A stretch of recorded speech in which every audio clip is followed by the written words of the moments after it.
కుంభరాశి వారికి ఈ వారం మిశ్రమ ఫలితాలు గోచరిస్తోంది. వీరికి ఏలినాటి శని నడుస్తోంది. ద్వితీయంలో మేన్ రాశిలో శని బలంగా ఉన్నప్పటికీ అనుకోని ఖర్చులు, అది కుటుంబపరంగా, కుటుంబ పెద్దల ఆరోగ్యపరంగా ఇబ్బందులు ఉండే అవకాశం గోచరిస్తోంది. సప్తమంలో రవికేతులు, ఆరింట బుధుడు, అష్టమ కుజుడు. కుజుడు మళ్ళీ ద్వితీయంలో శనిని చూడడం, భూ సంబంధించిన విషయవహారాలు అంత అనుకూలంగా లేకపోవడం, ఏదైనా కొన్ని ఆస్తులు అమ్మి అప్పులు తీర్చడం, సంతానం కూడా చెప్పిన మాట వినకపోవడం, లేదా వారికి సరైన ఉద్యోగం రాకపోవడం, చదువులో ఆటంకాలు రావడం, ఇటువంటి మీ మనోవేదనకి కారణమవుతుంది. మీరు ఒక స్థిర నిర్ణయానికి వచ్చి ముందుకు వెళ్దామనుకుంటారు, అది వెనక్కి లాగే వాళ్ళు ఎక్కువగా ఉంటారు. ఇటు వ్యాపారంలోనూ నష్టం ఉంటుంది, ఉద్యోగం మారాల్సిన పరిస్థితి కూడా గోచరిస్తుంది. మీరు చెయ్యని తప్పుకు నిందపడవలసి రావడం, లేదా అకారణంగా మీకు మీరుగానే రిజైన్ చేయడం అనేది జరుగుతుంది. అవసరమైతే తప్ప ఉన్న ఉద్యోగంలో మారకపోవడం అనేది చెప్పదగినది.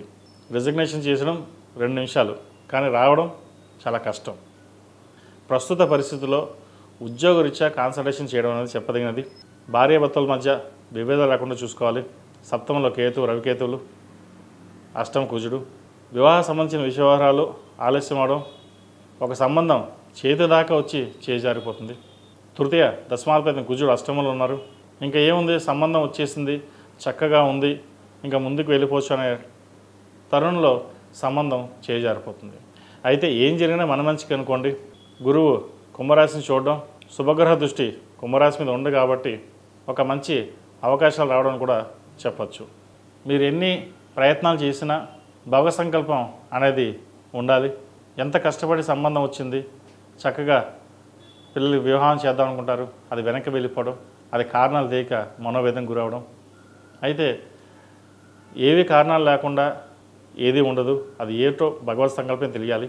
అయితే ఒక సంబంధం ఏదైతే ఉందో మళ్ళీ అది వెనక్కి రావడం కూడా ఉంటుంది. ఇది అందరికీ కాదండి, కొంతమందికి మటుకే. వివాహ సంబంధ విషయాల్లో అన్నీ బాగున్నా కూడా ఒక్కొక్కసారి వెనక్కి వెళ్ళడం జరుగుతుంటుంది. అష్టమంలో కుజుడు వీరికి అంత బలంగా లేదు. సప్తమంలో రవికేతువులు. చేతి దాకా వచ్చి చేజరిపిన మనోవేదన ఎక్కువగా ఉంటుంది. దేనికి భయపడకుండా, బాధపడకుండా ముందుకు సాగండి. ఉద్యోగ ప్రయత్నాలు ప్రారంభించండి, ఉద్యోగం లభిస్తుంది. ధనానికి ఎటువంటి లోటు ఉండదు, కానీ మనశ్శాంతి కరువు అవుతుంది. యూట్రస్ సంబంధించిన ఇబ్బందులు, ఇండైజెషన్, గ్యాస్ట్రిక్, లివర్ సంబంధించిన ఇబ్బందులు అనేవి ఉండే అవకాశాలు గోచరిస్తుంది. ఆహార నియమాలు పాటించడం, సరైన సమయానికి నిద్రపోవడం అనేది చెప్పదగిన సూచన. విద్యార్థులకు విద్యా అవకాశాలు చక్కగా వచ్చినా వాటిని ఉపయోగించుకోలేరు. ప్రేమ వివాహాలకి దూరంగా ఉండడం, ఇంట్లో వాళ్ళు చెప్పిన సంబంధం కావచ్చు, లేదా విద్యకు సంబంధించిన విషయ వ్యవహారాలు ఇంట్లో వాళ్ళు చెప్పిన సలహాలు, సూచనలు పాటించడం ఎంతగానో చెప్పదగినది. సొంత నిర్ణయాలు పనికిరావు, అన్నీ మనకే తెలుసు, ఒకరు చెప్పాల్సిన పని లేదు అనే ధోరణి కాకుండా నలుగురితో పాటు మనం ఉండాలి. రేపొద్దున మన భవిష్యత్ కార్యాచరణ కోసం మన నలుగురితో ఉంటే బాగుంటుంది, ఒంటరితనంగా ఉండడం కూడా రేపొద్దున మనకి ఇబ్బందికరంగా ఉంటుందనే భావన ఏర్పడుతుంది. వాటి విషయం దూరంగా ఉండండి. ఫార్మా రంగంలో ఉన్న వారికి, సినీ కళారంగంలో ఉన్న వారికి, మీడియా రంగంలో ఉన్న వారికి కాలం అనుకూలంగా ఉంది. పేరు ప్రఖ్యాతలు లభిస్తాయి. అదేవిధంగా ఫ్యాషన్ డిజైనింగ్, రియల్ ఎస్టేట్ రంగంలో ఉన్న వారికి, కన్స్ట్రక్షన్ ఫీల్డ్లో ఉన్న వారికి కాలం అనుకూలంగా ఉంది. ద్వితీయంలో శని బలంగా ఉన్నారు. కష్టం తగిన ప్రతిఫలం కూడా వీరికి లభిస్తుంది. లాభాలు కూడా అలాగే ఉంటాయి. అయితే వచ్చిన లాభాలని నిలబెట్టుకోలేకపోతారు. చక్కగా ధనాన్ని సంపాదిస్తారు, సేవింగ్స్ చేద్దాం అనుకుంటారు, కానీ చేయలేకపోతారు. వాటి విషయంలో జాగ్రత్త తీసుకోండి. ఈ రాశిలో జన్మించిన స్త్రీలకు వృత్తి ఉద్యోగాల పరంగా, వ్యాపార పరంగా సానుకూలంగా ఉంది. వివాహ సంబంధించిన విషయ వ్యవహారాలు అనుకూలంగా ఉన్నాయి. మంచి సంబంధం కుదురుతుంది. అయితే సంబంధం విషయంలో అన్నీ మనం బాగున్నా, అన్నీ మనం చూసుకున్నా అది ఏదో విధంగా వెనక్కి వెళ్ళడం అనేది జరుగుతుంది. సప్తమంలో రవికేతువులు, అష్టమ కుజుడు. అయితే పంచమంలో గురువు వీరికి బలంగా ఉన్నారు. గురువీక్షణ కుంభరాశి మీద ఉంది కాబట్టి మంచి సంబంధం కుదిరి వివాహం అయ్యే దిశగా గోచరిస్తుంది. ఎటువంటి భయాలు పెట్టుకోకుండా సంబంధాల కోసం ప్రయత్నాలు ప్రారంభించండి, మంచి ఫలితాలు ఉంటాయి.